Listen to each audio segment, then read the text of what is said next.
Assalamualaikum warahmatullahi wabarakatuh. Alhamdulillahirabbil alamin wa bihi nasta'inu ala umuri dunya waddin. Wassalatu wassalamu ala asyrafil anbiya'i wal mursalin wa ala alihi washabihi rasulillahi ajma'in. Amma ba'du. Rekan-rekan teknik elektro yang saya cintai dan saya banggakan, izinkanlah pada kesempatan hari ini saya menyampaikan sedikit uh, pengetahuan yang saya miliki dan berbagi kepada teman-teman untuk sama-sama kita mengingatkan pada diri kita sendiri dan juga untuk menambah keilmuan kita terkait dengan bagaimana kita tetap menjaga stabilitas iman kita yang tentu saja kita ketahui pasti ada masa-masa naik dan ada masa-masanya turun. Nah, tugas kita adalah bagaimana agar ketika iman kita turun, kita bisa mencari solusinya ya agar kembali kepada kondisi yang stabil ya, atau bagaimana ketika iman kita sedang naik kita bisa mempertahankannya sampai akhir seperti itu. Nah, kurang lebih seperti itu yang akan kita bahas pada hari ini. Baik, akan saya mulai. Ya, tentunya ketika iman kita turun, ya tentu saja tidak serta-merta turun tanpa ada penyebabnya. Pasti di balik itu ada beberapa penyebab ya, kenapa bisa turunnya kadar iman seseorang seperti itu. Nah, turunnya kadar iman seseorang itu bisa disebabkan dari dirinya sendiri atau berasal dari pribadi sendiri. Contohnya beberapa penyebabnya adalah yang pertama adalah kebodohan ya. Kenapa kebodohan ya? Karena ketika kita melakukan sesuatu ya atau perbuatan yang dilarang oleh Allah Subhanahu wa taala dan kemudian kita tidak mengetahui bahwa itu adalah larangan, yaitu merupakan suatu kebodohan ya. Sehingga apa yang akan terjadi ya dengan kebodohan tersebut ya, maka kita pasti akan mendapatkan balasan ya terhadap apa yang kita lakukan di akhirat kelak seperti itu ya. Jadi itu yang menyebabkan turunnya kadar keimanan karena kebodohan, karena kita tidak tahu mana yang diperintahkan dan mana yang dilarang oleh Allah Subhanahu wa taala. Berikutnya, penyebab kedua adalah ketidakpedulian atau keengganan dan melupakan kewajiban. Nah, ini juga berasal dari dalam diri kita sendiri ya. Jadi kita tidak mau mengupgrade diri ya, tidak mau mencari ilmu, tidak mau bertanya, tidak mau berdiskusi ya, sehingga kita merasa sudah penuh ya, kita merasa sudah tahu segala hal. Padahal banyak hal yang belum kita ketahui terkait dengan mungkin ya tentang agama secara mendalam ya, tentang bagaimana kita bersikap sebagai manusia, bagaimana kita bersikap antara manusia dengan manusia, manusia dengan hewan, manusia dengan tumbuhan, dan yang paling penting adalah bagaimana kita menjaga hubungan kita antara kita manusia dengan Sang Pencipta Allah Subhanahu wa taala. Nah, enggan berurusan dengan hal-hal yang bersifat ukhrawi tersebut ya, sehingga kita sulit untuk melakukan kebaikan ya. Jadi diri kita tuh seperti tertutup ya, tidak mau tidak mau menentang ya, atau menentang ilmu-ilmu baru gitu ya. Jadi tidak mau berusaha untuk belajar ya, sehingga akibatnya adalah melupakan kewajiban beribadah kepada Allah Subhanahu wa taala ya. Padahal kita sebagai manusia diciptakan oleh Allah Subhanahu wa taala semata-mata untuk beribadah kepadanya, seperti itu. Kemudian yang berikutnya adalah menyepelekan perintah dan larangan Allah Subhanahu wa taala. Nah, ini juga penyebab ya turunnya kadar iman di dalam diri kita. Kita selalu menyepelekan, misalnya ya kesalahan kecil atau dosa-dosa kecil kita anggap nggak apa-apa. Oh, ini nggak masalah. Ini tidak dilarang oleh agama. Kalau nyoba dikit nggak masalah. Padahal kalau yang namanya dosa ya, walaupun dosa sebesar biji zarah pun pasti akan tetap ada perhitungannya di yaumil akhir nanti. Pasti tetap akan ada masuk pertimbangannya seperti itu ya. Ya, jadi sering kita menganggap bahwa apa yang dilakukannya adalah dosa kecil ya. Padahal jika dilakukan terus-menerus ya, dosa-dosa kecil tersebut akan semakin besar ya, seperti bola salju ya, sedikit-sedikit ya, menggulung-menggulung akhirnya menjadi bongkahan bola salju yang besar. Nah, begitu juga dengan dosa. Kita lakukan kecil-kecil, kita anggap sebagai dosa kecil, dosa kecil, dosa kecil, tetapi lama-lama bisa menjadi semakin besar ya. Karena terbiasa melakukan dosa-dosa kecil, maka kita sudah tidak ada perasaan takut lagi ya, tidak ada perasaan bersalah lagi. Kita menganggap bahwa itu tidak apa-apa, tidak masalah ya, sehingga kita tidak ragu lagi untuk melakukan dosa-dosa besar ya, bisa ala biasa seperti itu ya. Tapi kalau kita mawas diri ya, kita merasa wah ini tidak boleh dilakukan ya, meskipun itu dosa kecil ya, maka kita akan selalu hati kita terjaga, iman kita terjaga, bahkan untuk dosa kecil apalagi dosa yang besar seperti itu ya teman-teman sekalian. Nah, ini adalah beberapa penyebab kenapa kadar iman kita bisa menurun. Yang pertama adalah kebodohan tadi, ketidaktahuan ya. Apa sih yang dilarang oleh Allah Subhanahu wa taala, apa yang diperintahkan oleh Allah Subhanahu wa taala, sehingga kita tidak tahu ya. Kebodohan tadi ya, tidak ada ilmu seperti itu. Yang berikutnya adalah ketidakpedulian, ya sudahlah tidak tahu apa-apa ya, tidak tahu ilmu tetapi tidak mau belajar, tidak mau berusaha mengupgrade dirinya seperti itu. Sehingga ya kita tidak melupakan ya, kita melupakan kewajiban beribadah kepada Allah Subhanahu wa taala. Yang berikutnya adalah kita menyepelekan. Mungkin kita sudah tahu ya, sudah ada ilmu ya, kemudian kita sudah tahu apa yang benar, apa yang salah, apa yang dosa, apa yang tidak dosa, apa yang dilarang dan apa yang diperintahkan, tetapi kita menyepelekan perintah tersebut ya, itu juga bisa menurunkan kadar iman kita seperti itu. Oke, kalau yang tadi adalah sumbernya dari dalam diri kita sendiri ya, yang datangnya penyebabnya adalah dari diri kita sendiri. Berikutnya, apa yang menyebabkan kadar keimanan manusia itu bisa menurun, yaitu adalah pengaruh dari luar dari dirinya sendiri. Yaitu apa? Yang pertama adalah syaitan ya. Seperti yang teman-teman ketahui bahwa memang tugas syaitan diciptakan ya di dunia ini ya oleh Allah Subhanahu wa taala adalah memang untuk merusak ya, untuk merusak keimanan orang. Jadi semakin dia berhasil menggoda ya, merusak keimanan seseorang, dia semakin bahagia, dia semakin senang. Berarti tugas dia diciptakan oleh Allah Subhanahu wa taala itu sukses gitu ya. Tetapi kita sebagai manusia adalah bagaimana kita tidak mendengar godaan itu. Jadi kalau tugas kita sebagai manusia itu sukses adalah ketika kita memang kuat ya, kita bisa membentengi diri kita dari godaan setan seperti itu ya. Nah, siapa saja yang tidak membentengi dirinya dengan selalu mengingat Allah Subhanahu wa taala, maka ia menjadi sarang setan ya. Jadi dia mudah sekali digoda, dimasuki, diarahkan oleh setan. Sehingga setan bisa menjerumuskannya ke dalam kesesatan ya. Kemudian ketidakpatuhan terhadap Allah Subhanahu wa taala dan membujuknya melakukan dosa ya. Ya, jadi mudah-mudahan ya teman-teman kita selalu mawas diri ya, selalu membentengi diri kita dengan iman sehingga kita tidak bisa dipengaruhi oleh syaitan ya, sehingga iman kita tetap terjaga seperti itu. Berikutnya adalah faktor eksternal yang menyebabkan keimanan seseorang turun adalah bujuk rayu dunia. Ya, ini sangat-sangat mudah sekali untuk kita tergiur ya, atau terlena dengan fananya dunia ini seperti itu ya, sehingga kita seolah-olah merasa bahwa dunia ini adalah kehidupan yang abadi yang harus kita kejar, sehingga kita melupakan kehidupan kita di akhirat yang kekal ya, yang seharusnya menjadi tujuan utama kita seperti itu. Ya, seperti Allah Subhanahu wa taala berfirman dalam Al-Qur'an ya, dalam Quran surat Al-Hadid ayat 20 ya, yang artinya ketahuilah bahwa sesungguhnya kehidupan dunia itu hanyalah permainan dan suatu yang melalaikan.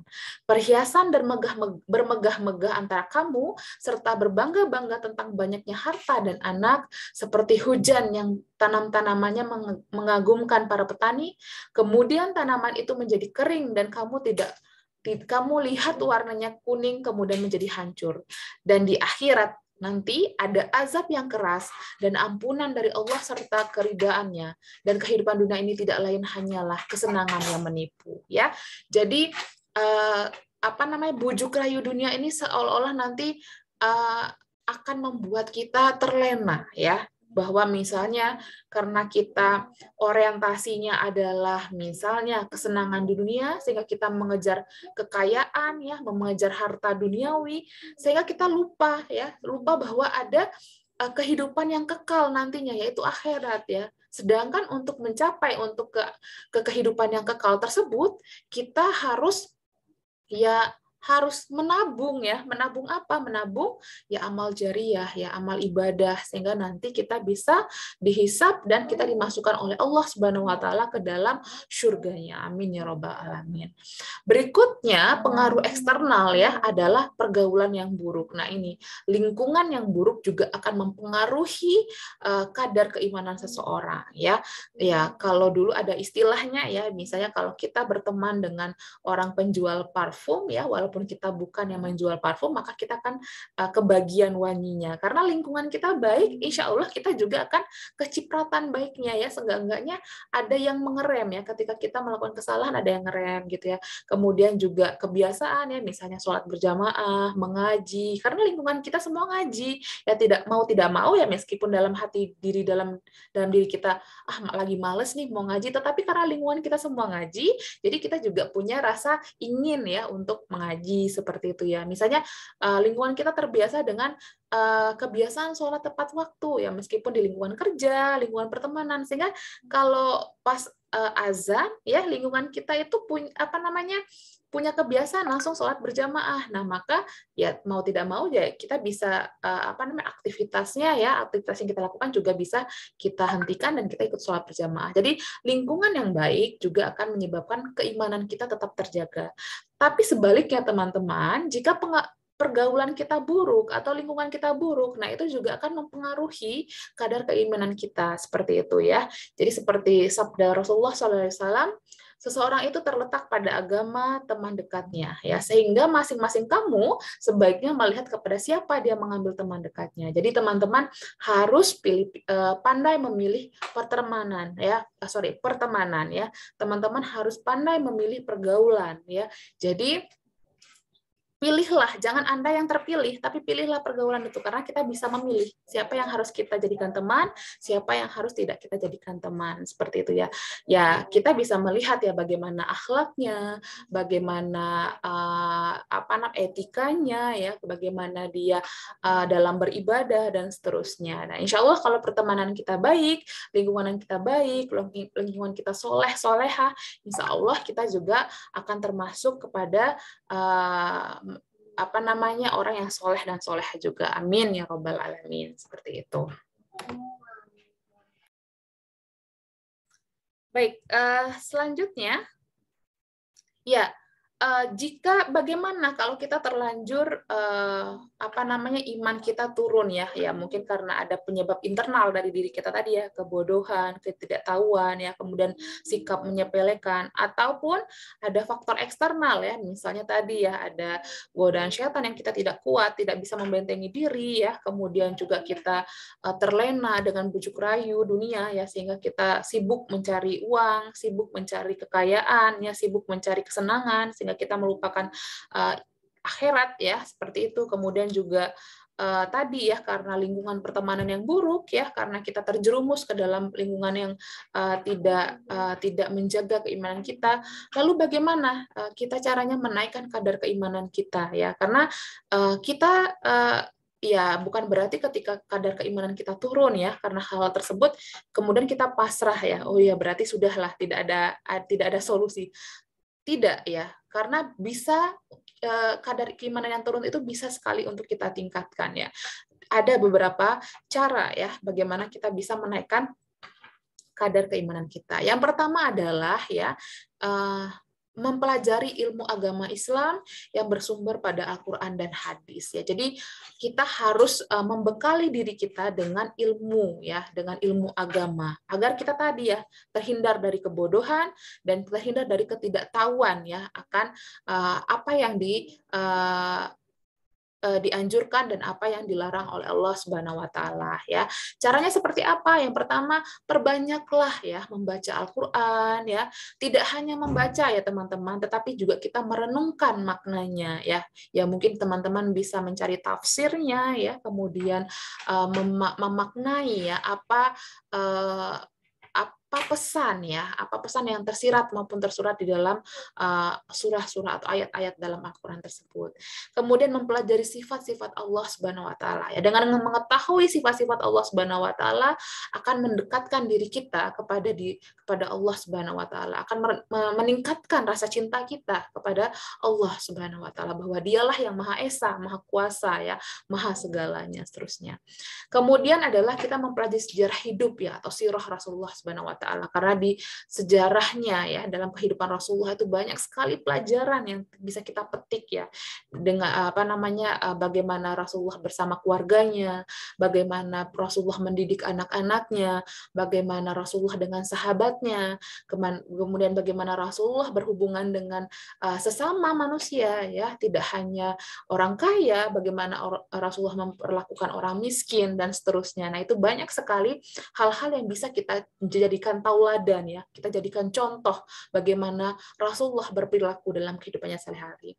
Kemudian mempelajari kualitas agama Islam seperti itu ya. Ya, kita harus untuk mencintai sesuatu kan kita harus mengenal ya sesuatu itu ya. Makanya ada istilah tak kenal maka tak sayang seperti itu ya. Jadi untuk totalitas dalam mengerjakan sesuatu termasuk beribadah, maka teman-teman harus paham ya, harus mempelajari ya kualitas agama atau kualitas ilmu pengetahuan tersebut ya. Kemudian mempelajari kehidupan orang-orang solehah ya, seperti para sahabat, seperti para tabi'in juga ya.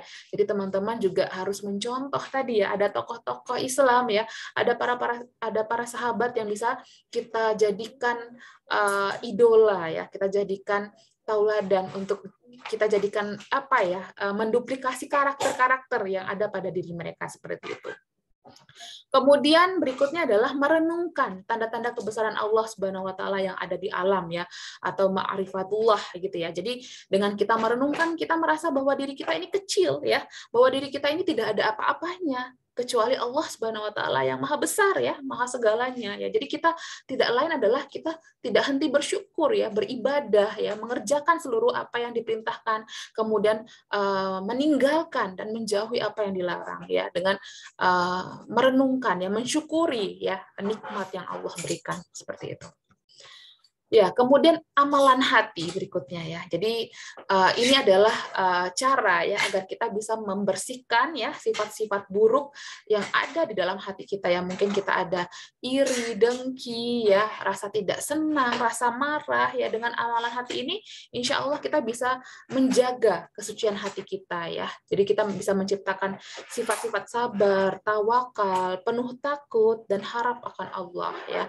Dan kita dijauhi dari sifat tamak, kikir, prasangka buruk dan sebagainya dengan menggunakan amalan hati ya, seperti itu. Kemudian dengan juga amalan lidah ya, seperti berzikir, bertasbih, membaca Al-Qur'an, tahlil, takbir, istighfar, kemudian mengirimkan salam dan salawat kepada kepada Rasulullah SAW, dan mengajak orang lain kepada kebaikan dan melarang kepada kemungkaran seperti itu ya. Juga ada amalan anggota tubuh seperti sholat ya, pengorbanan korban ya untuk bersedekah ya, kemudian perjuangan untuk berhaji ya, kemudian ya sholat jamaah di masjid ya untuk pria khususnya dan seterusnya. Jadi kita bisa melakukan beberapa amalan yang insya Allah bisa menjaga keimanan kita ya tetap stabil seperti itu. Stabilnya di mana? Stabilnya di tinggi ya, bukan stabil di rendah gitu ya. Jadi meningkat gitu ya. Kalau ada kurvanya meningkat seperti itu ya. Jadi bisa melakukan amalan hati ya, bisa melakukan amalan lidah, juga bisa melakukan amalan anggota tubuh gitu ya. Nah, kemudian kalau sudah tinggi ya, tadi kita berusaha menaikkan iman kita. Tadi kalau iman kita turun, kita berusaha menaikkan ya, kalau ada kurva naik. Kemudian bagaimana agar stabil? Kalau sudah di tinggi itu bagaimana stabil ya, agar tidak turun lagi atau tidak trennya tidak turun lagi seperti itu ya. Jadi kita tetap stabil di atas ya. Bagaimana ya? Caranya adalah untuk tetap istiqomah ya, tapi memang teman-teman istiqomah itu tidak mudah ya, pasti akan ada saja ya godaan lah, namanya juga manusia pasti rentan terhadap godaan ya. Jadi bagaimana agar kita istiqomah ya, agar tetap di iman yang tertinggi tadi. Yang pertama adalah kita harus meluruskan niat ya, bahwa kita punya niat ya hanya mengharapkan ridho dari Allah Subhanahu wa taala, ya maka seseorang itu akan lebih mudah, lebih ikhlas dalam menjalankan ibadah, bukan karena ketakutan, bukan karena iming-iming dan seterusnya, tapi memang niat kita ya, memang kita ini adalah diciptakan oleh Allah Subhanahu wa taala dan untuk beribadah kepadanya, seperti itu ya, tidak lain tidak bukan gitu ya. Jadi tidak karena wah saya ingin beribadah karena saya takut nanti dimasukkan ke dalam neraka, ya berarti ya memang apa ya, levelnya bisa kita lama-lama kita naikkan. Mungkin awalnya beribadah kita ya, keimanan kita karena rasa takut, ya nggak masalah, tidak apa-apa untuk level awal. Kemudian level berikutnya mungkin karena ada imbalan ya tadi, amal ibadah, rezeki dan seterusnya ya. Ya tidak apa-apa juga, tetapi nanti suatu saat kita bisa menaikkan level iman kita adalah pada keikhlasan ya, karena niat tadi ya, bukan karena ketakutan, bukan karena imbalan dan seterusnya. Kemudian yang berikutnya adalah memahami makna syahadat ya. Jadi untuk bisa istiqomah dalam beribadah, maka seseorang muslim harus bisa memaknai arti syahadat ya, untuk mengetahui bahwa dengan mengucapkan syahadat ia memiliki kewajiban sebagai seorang muslim termasuk dalam beribadah ya. Asyhadu an la ilaha illallah wa asyhadu anna muhammadan rasulullah, seperti itu ya. Oke, berikutnya adalah memperbanyak bacaan Al-Quran ya teman-teman. Dengan rutin membaca Al-Quran, ini salah satu cara untuk mendekatkan diri kita kepada Allah Subhanahu wa taala ya, kemudian juga membantu kita agar istiqomah dalam beribadah kepada Allah Subhanahu wa taala, atau beribadah di jalan Allah Subhanahu wa taala. Kemudian meningkatkan kualitas ibadah sedikit demi sedikit ya. Jadi Allah lebih suka ya seseorang melakukan ibadah yang ya mungkin jumlahnya sholat ya, sholat sunat misalnya duha misalnya ya, meskipun 2 rakaat tapi rutin gitu ya, dibandingkan sholat duha sampai 16 rakaat tapi dilakukan sebulan sekali, kadang-kadang setahun sekali. Nah mendingan sedikit-sedikit tapi rutin gitu ya, seperti itu ya. Jadi meningkatkan kualitas ibadah sedikit demi sedikit. Jadi biar agar jadi kebiasaan ya di diri kita ya. Jadi diri kita juga tidak shock seperti itu ya, dengan ibadah yang tiba-tiba langsung tinggi seperti itu.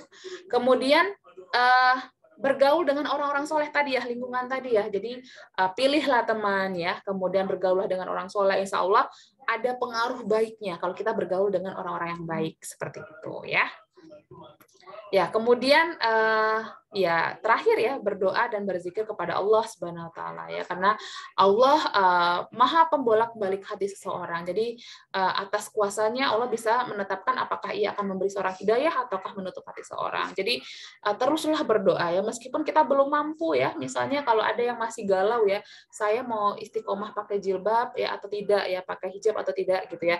Tapi berdoalah terus ya, tetap meskipun masih ada godaan ingin buka ya, mungkin bagi para wanita ya yang masih struggle dengan hal itu, teruslah berdoa dan berzikir. Insya Allah mungkin Allah membolak-balikkan hati ya, sehingga oh ya dapat hidayah bahwa ya saya sebagai orang muslimah saya harus menutup aurat ya, kemudian saya harus menggunakan hijab, seperti itu ya. Jadi teruslah berdoa dan berzikir seperti itu ya, meskipun ya mungkin ya ada teman-teman yang masih wah saya ini masih banyak dosanya, saya ini masih banyak salahnya. Teruslah berdoa, memohon ampunan. Insya Allah, siapa tahu ya Allah ya menunjukkan jalan ya, memberikan pintu, pasti Allah membuka pintu taubat itu dan mengampuni dosa-dosa kita, seperti itu ya. Oke, berikutnya ya, itu terkait dengan keimanan kita ya. Kemudian kalau kita diharuskan memilih ya antara karir dunia atau akhirat. Nah, ini tadi juga ya salah satu penyebab ya, faktor eksternal yang menurunkan keimanan kita adalah rayuan dunia, seperti itu ya. Jadi ini juga kalau saya tanyakan kepada teman-teman pasti banyak juga yang bingung ya kalau saya tanya mau karir dunia atau akhirat gitu ya, karena sama-sama penting ya. Di dunia juga kita juga tidak boleh menjadi orang yang maksudnya sehingga fokus beribadah sehingga kita tidak punya uang untuk makan, tidak bisa untuk menghidupi keluarga ya, tidak bisa untuk sekolah, itu juga tidak mau sekolah, tidak mau menambah ilmu, itu juga salah ya. Atau karena kita mengejar dunia sehingga kita melupakan akhirat ya, tidak mau beribadah karena sibuk dengan kerja, sibuk mencari uang ya. Kalau ditanya Anda pilih karir dunia atau akhirat gitu ya, apa yang dipilih, dunia atau akhirat atau bagaimana ya? Mungkin kita akan sedikit bahas ya. Nah, teman-teman, kalau Anda ditanyakan hal tersebut ya, mungkin jawaban kita adalah kita akan mengejar akhirat ya. Karena apa ya? Ya ini sesuai dengan Quran surat Ad-Duha ayat 4 ya, adalah yang artinya ialah dan sungguh ya yang kemudian akhirat itu lebih baik bagimu dari yang permulaan dunia. Jadi kerjakanlah akhirat maka dunia akan mengikutimu ya. Jadi kalau target kita ya, fokus kita adalah akhirat, maka insya Allah kita juga dunia akan mengikuti seperti itu ya, karena kehidupan akhirat itu lebih baik dan lebih kekal seperti itu. Jadi fokus tetap pada akhirat ya, tetapi juga nanti insya Allah dunia akan mengikuti kita ya. Misalnya kalau Anda seorang ilmuwan ya, yang ilmuwan ya berarti ilmuwan yang bertujuan untuk menciptakan misalnya teknologi atau kemaslahatan yang berguna bagi masyarakat, yang tujuannya tadi apa ya, ilmu yang bermanfaat, amal jariah tadi ya, ilmu yang bermanfaat sehingga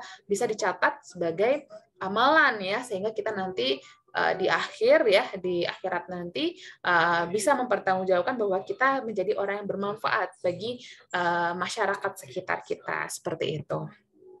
Ya.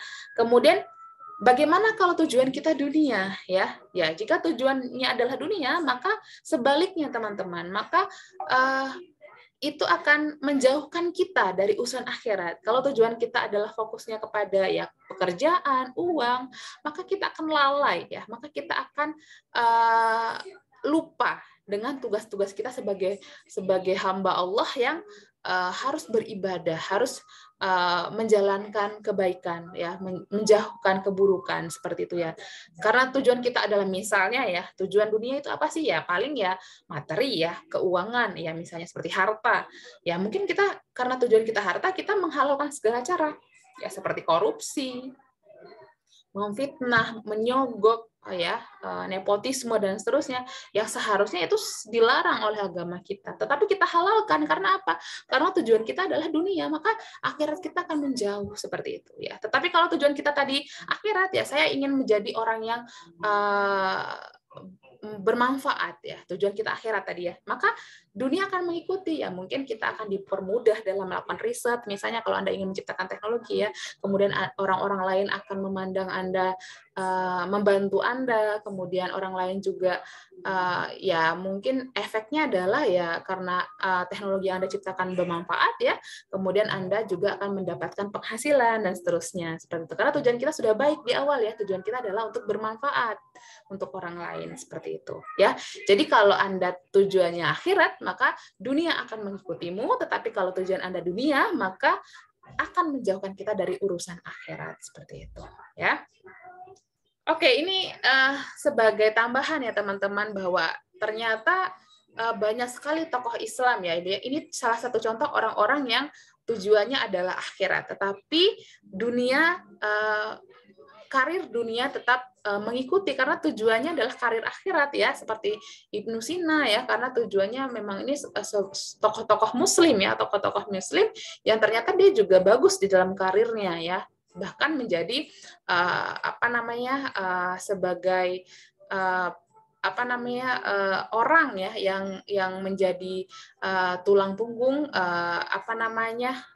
keilmuan tersebut seperti itu, atau penemu dari keilmuan tersebut seperti Ibnu Sina ya di bidang kedokteran ya, karena dia memang cendekiawan muslim ya, memang dia punya keperhatian khusus terhadap masyarakat ya yang lebih percaya takhayul ataupun mitos ya, karena tujuannya akhirat tadi, maka dia malah lebih karir dunianya bagus sebagai saintis ya di bidang kedokteran ya. Kemudian ada Abbas bin Firnas ya, seorang penerbang pertama ya. Kemudian ada Al-Farabi, sang cendekia ya. Kemudian ya dia diakui sebagai salah satu pemikir terkemuka muslim pada abad pertengahan ya selama hidupnya. Kemudian dia juga banyak mengeluarkan karya. Kemudian ada Muhammad Ibnu Musa Al-Khawarizmi ya. Ya ini bapak matematika ya. Meskipun kecendekiawan muslim, tetapi ternyata karir dunianya juga bagus sebagai bapaknya matematika yang menemukan, yang membuat buku pertama aljabar ya, kemudian yang membahas solusi matematika dari linier, notasi kuadrat ya. Ya teman-teman di elektro pasti sudah belajar ya, sehingga ya sebut sebagai bapak aljabar. Kemudian ada Ibnu Batuta ya, yang menemukan sang penjelajah dunia ya, yang menemukan apa namanya wilayah-wilayah baru ya di dunia ini ya, seperti apa namanya, dia seorang pengembara ya, penjelajah atau barber Maroko Maroko seperti itu. Jadi ini beberapa contoh cendekiawan Muslim ya yang mengutamakan urusan dunia ya, mengutamakan urusan akhirat, tetapi insya Allah dunia mengikutinya. Seperti karena karir di dunianya juga bagus ya, seperti itu ya, dihargai dan keilmuannya dihargai oleh orang banyak. Oke, ya. Ya, kira-kira seperti itu sedikit apa namanya sharing ya, pengetahuan atau ilmu yang saya bagikan pada kesempatan kali ini ya.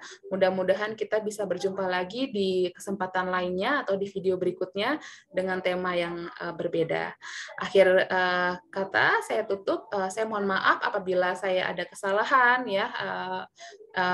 Ya jika ada kesalahan itu datangnya dari saya, dan kepada Allah saya mohon ampun, dan kepada teman-teman semuanya saya mohon maaf. Akhir kalam saya tutup. Assalamualaikum warahmatullahi wabarakatuh.